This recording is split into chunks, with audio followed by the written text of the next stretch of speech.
हम कहते हैं कि देखो शिव का एक रूप है जो ज्ञात रूप है, एक उसका अज्ञात रूप है। ज्ञात रूप जो है वो उसके अज्ञात रूप का ही प्रतिनिधित्व करता है। ये ब्राह्मण की मान्यता है, ब्राह्मण ऐसा स्वीकार करके चलता है मूलतः कि शिव का जो अज्ञात रूप है उसी का जो उन्मेष हो रहा है वो ज्ञात रूप में हो रहा है।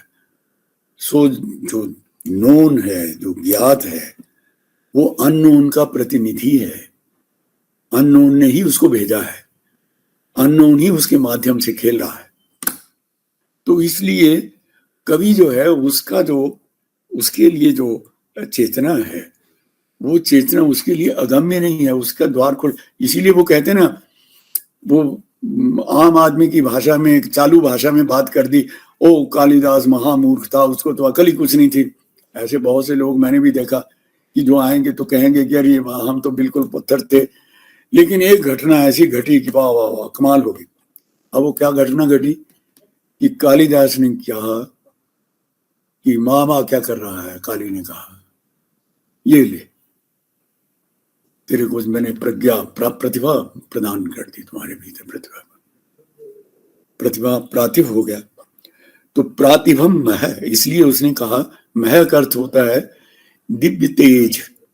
महस जिसे कहते हैं, भूर्भुवः स्वः मह, जो महस है वो तेज है।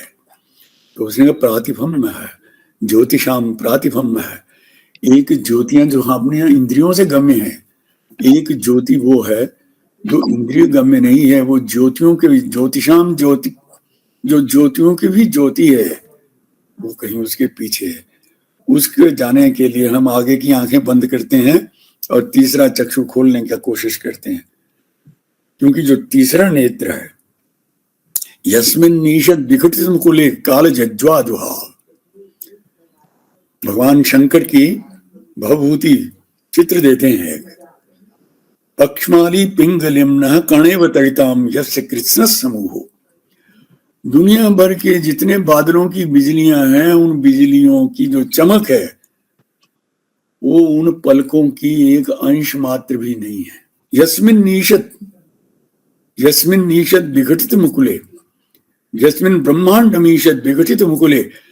वो चक्षु, तीसरा चक्षु जो था शिव का, जैसे ही खुला तो सारा ब्रह्मांड एक लड्डू की तरह उसके अंदर आहुति बन गया। जरा सा वो चक्षु खुला तो वो सारे का सारा सिमट गया। बाहर का जगत जो था संकोचन में हो गया, संहार हो गया सब।